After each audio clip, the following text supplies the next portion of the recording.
Boom, pop that.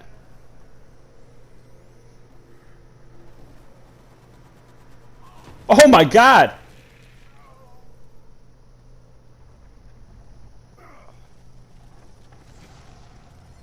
Here's the best test dummy of all time. Don't hold back. Alright.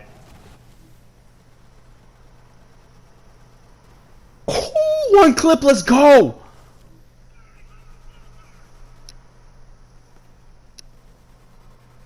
Obliterated. Obliterated.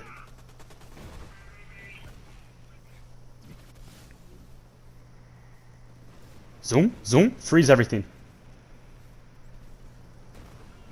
Slaughter to remember. Oh my god. You there. How were your last reps? Let's go! So tanky. Come here, get frozen. Soup! I'm gone.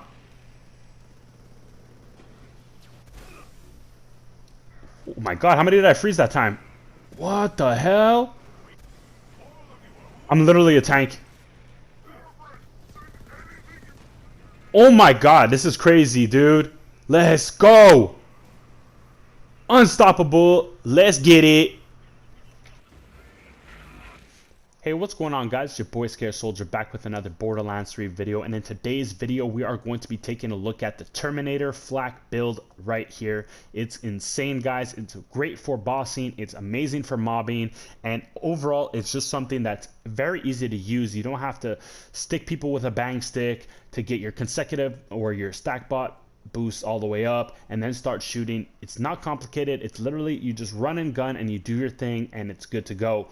Really powerful build, guys. So let's go ahead and look at the gear. And one thing I also wanted to say was thank you to some of you guys in the comment section. You guys have pointed out a couple things in the skill tree that I have overlooked that don't work or are bugged, so we avoided that and put points elsewhere, so you're going to see a different skill tree as well compared to yesterday's video. Now, with that being said, let's go ahead and look at the gear. So what we got here in this slot, in these two slots anyways, is a sniper and a rocket launcher. And typically I also like to have two rocket launchers in these slots, actually. So I like to have back burners for big bosses like Wotan, and I also like to have maybe a yellow cake or a plague bearer as a crowd control type of weapon. But the Sandhawk is extremely powerful as well for individual targets anyways. And with those kind of weapons that deal a lot of damage or have the potential to one-shot enemies, we like to have a 300% anointment on these two weapons. The other weapons I'll show you quickly instead of just talking about them is the Ion Cannon. That's great for Wotan's upper half. Here's the yellow cake. And of course we also have the plague bearer, insane stuff. So that's what we got all with 300%. Now when it comes to our mobbing, assault rifle and shotgun, we have the best assault rifle for flak. We have the Monarch, and the Monarch is extremely good because of its relation to head count. Now, because this thing has so many pellets and a good fire rate, you can literally just spray at the enemy's critical hit spot and you're going to have your action skill back extremely fast, since you're doing a lot of pellets per shot, which is going to count all the way towards head count and help all of your action skills come back. Now that's going to be the same idea with the Garcia. It also has a high pellet count, so again a very easy way to get your fadeaway back, since this is a fadeaway build. And of course we have the ASC anointment with the 100% on this weapon over here. Very powerful. And we also have the consecutive hit on the Garcia because it's very easy to do so, since each shot is worth 16, which is great to get those consecutive bonuses up fast. And I'm going to show you guys also and talk about a quick interaction that you guys can do, by the way, with the Frozen Heart Shield. So a quick thing is that what I like to do with the Monarch is I love to use the 3-shot fadeaway to absolutely spam the hell out of Frozen Heart. So what I mean by that is we have a 3-shot fadeaway. So what I'll do is I'll go up to a group of enemies, I'll call my fadeaway, which will freeze the enemies essentially. And the 3 shots will go away super fast, which is good for us because we're going to get our action skill and bonus on our Monarch.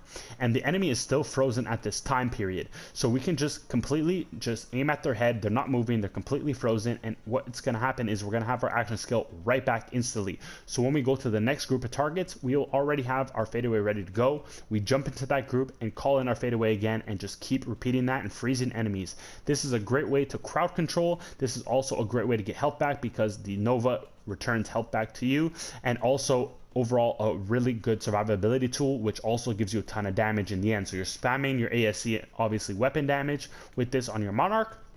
You're also getting a good amount of crowd control, and you're getting health back all at the same time. So it's a really cool little exploit right there. Now, when it comes to the overall grenade, we are going to be using the Hunter Seeker, but we have an ASC anointment on that, and that's what you guys want.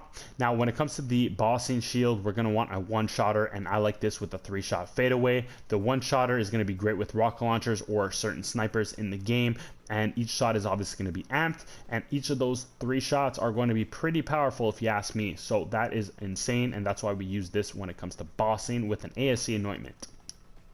Now, when it comes to the class mod itself, we have a Stalker on hand. This is going to boost all our hunt skill power, and that's good because things like reload speed with second intention and all that is going to be increased. So we're going to get good reload speed, more damage, and all that kind of stuff. And also, again, for bossing, we like the Bounty Hunter. This is going to give us more damage, even more so towards bosses, and this is what we have on hand. So we keep those 2 as a safety blanket. And then for the actual artifact itself, we have the Pearl of Knowledge, one of the best ones for overall damage, but also keep a cup purse on hand in case, because especially for the Guardian takedown, you're going to probably need this in case you run out of ammo. Things like Monarchs, Sandhawks eat through ammo like nothing, especially the Garcia 2. So you're going to want to maybe have a cup purse on hand. And also to get around big maps, we have a Snowdrift in case, and then also Icebreaker to switch it up as well, because we are freezing a lot of enemies and we will be getting bonus damage from this towards those frozen enemies. We can also have an advantage of having a 3rd roll on this artifact as opposed to the Pearl. So if you guys want to mix it up, have an Icebreaker on hand. When it comes to the skill tree, you guys are going to notice a big change from yesterday. So the main things I want to point out, and again, I want to thank the people in the comment section. So Hidden Machine doesn't really work that well, and it's really kind of bugged. So basically what's supposed to happen is when you go into fadeaway, the enemies are not supposed to have a target, and that's going to allow you to get your 30% extra gun damage. But unfortunately, even when you do activate your fadeaway, the enemies still are considered to have a target, and you're not going to be getting your 30% damage. So right now, Hidden Machine is bugged, so we avoided that. The other one that's bugged is Rage and Recover. So when you max this out, you're supposed to get 8% of missing health per second for 3 seconds. So 24% health total is supposed to be returned after 3 seconds, but it's actually over 3 seconds, you only get 8% health in total. So that's a really big difference. So we don't even need this, especially with the Frozen Heart Shield always giving us full health practically right back. Every time we freeze enemies, we don't even need this. So what we did was we got some more DPS in fire rate with Overclock. This is going to give us 20% extra fire rate for 4 seconds. Now that 4 seconds is going to feel like forever because the Monarch just rips through bullets. So we're going to have 20% for all that duration of the mag. And then once we reload, we have that 20% all over again, which is awesome.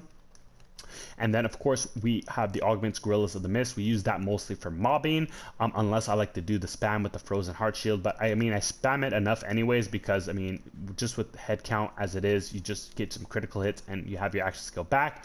But the Gorillas in the Mist is just fun because you have pretty much 8 seconds of literal chaos. And the reason why we have 8 seconds is because we put the 3 points into the Persistent Hunter. Normally Gorillas in the Mist would only last 5 seconds, but Persistent Hunter gives you an extra 3 seconds, which is very important and why I wanted 3 points into here, so we can just be an absolute machine.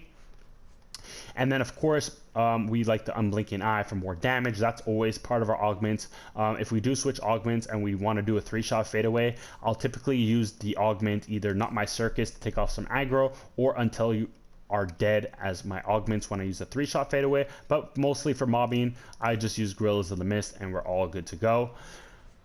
Then that brings us to the final tree. Now I had some people talking to me about the Leave No Trace. That's going to give you more DPS.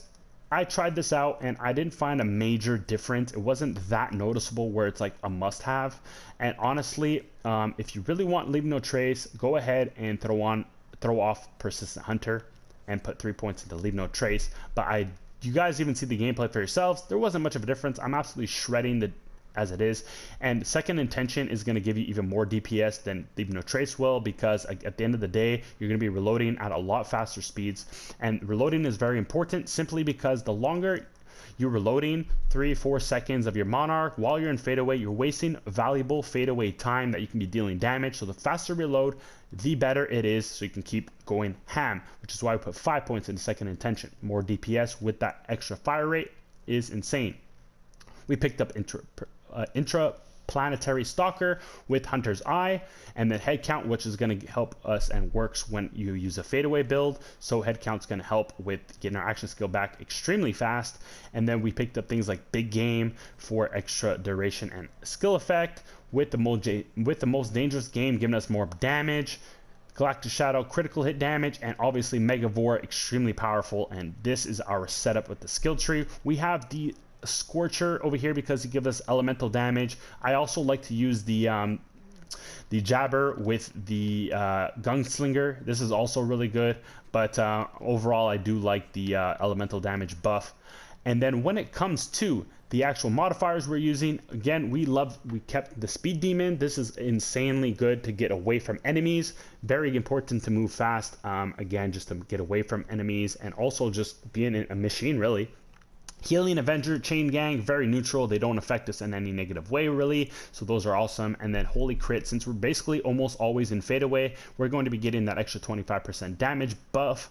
And also, that reduction of 50% looks very, very, like, unappealing to try to use this one, but honestly I don't feel a major difference. Like, I don't feel like I'm not doing damage at all, and you'll see in the clips, guys, I just absolutely shred enemies. Even with that considerable 50%, I still absolutely wreck. But for the most part, you want to aim at crits at all times. The reason why you want to aim for crits all the times is so you can get your action skill back all the time with head count. And also, I'll explain one more thing with fadeaway, just to make things clear. With fadeaway, even when you're in fadeaway, apparently all the shots count as critical damage. They all do. It's just that when you actually hit the critical spot of the enemy itself, you will be dealing actually more damage when you hit the actual critical spot of the enemy. Let's say it's the head. You will be getting more damage in fadeaway if you aim for the head than the body. It's kind of weird, but that's just how it works. So you always want to aim for the head or whatever critical spot the enemy is, whether you're in fadeaway or not. That's the actual goal when it comes to this. I know it's a little broken, but that's just the game. So that's pretty much it, guys. Let's go ahead and see the gameplay at the takedown. Alright, guys, so we're at the takedown again, and this is the last time you guys will be seeing this takedown for a while. We got the Guardian takedown coming out tomorrow. I am super excited, and I'm sure you guys are too. We will be taking this build to the takedown, and I think it's going to do extremely well, especially the fact that we got a ton of radiation. This is going to be great for the Guardians themselves. So without further ado, guys, I wanted to thank you guys in the community for helping me put together some of this build in terms of the skill tree, pointing out some of the things I did wrong. I really appreciate y'all constructive criticism. It helps a lot, and it can make builds like this even better. So that's what you guys see here. Of course, with the fact that we've taken points away from Hidden Machine and also Rage and Recover, it just added that much more DPS to the build, because obviously skills that are bugged or not working, I mean, essentially those are points wasted. So the fact that we were able to get more reload speed, more fire rate, just made everything come together a lot better. And of course, with some of the interactions that I enjoy using with the fadeaway and the 3-shot with the Monarch is really, really cool. Now, I'm not using that interaction for this specific gameplay right here because I didn't need to. I was just having so much fun just using the normal Gorillas of the Mist and absolutely doing so much damage. You guys are going to see right here just the power of how, look at this. Just take a peek at this, guys. Insane. Look at the crowd control. They're all frozen. I can just stand there, shoot them, and just take my time, do my thing. And then look at this. I got my Gorillas in this right back with fadeaway, obviously. And look at us going to town. Like this. Keep in mind, guys, this is radiation, and radiation is not good against armor. All right, and look at that damage. So now we are at Wotan, guys, and here we go again. Just another showcase, and this time we're using the 3-shot fadeaway, and for good reason. We are using a rock launcher, and as I told you guys before, we also have the one-shotter for this, and you guys see that it literally takes no effort at all to do a ton of damage. Literally, with the right weapons and the right setup, we can literally one-shot each phase of Wotan. You guys are seeing it right here. Just boom, boom, boom, a couple shots, his shield's gone, and then a couple shots of the back burner, and his health is gone. It's really just insanely overpowered. You can do it all. You guys saw we went through mobs, we went through bosses. You guys are going to want to try this build out, especially for the Guardian takedown. It's going to help you guys out a lot. And right here, we got the final sword in the coffin. So, boom, right here, one shot to the head, and it's done. And that's it, guys. that's the build. I hope you guys enjoyed it. Smash that like button for your boy. Don't forget to subscribe to the channel so you do not miss another video. We got a ton of Guardian takedown content coming for you guys. So if you guys enjoyed it, don't forget to support your boy. I'll see you in the next one. It's your boy, Scared Soldier, signing out. Peace.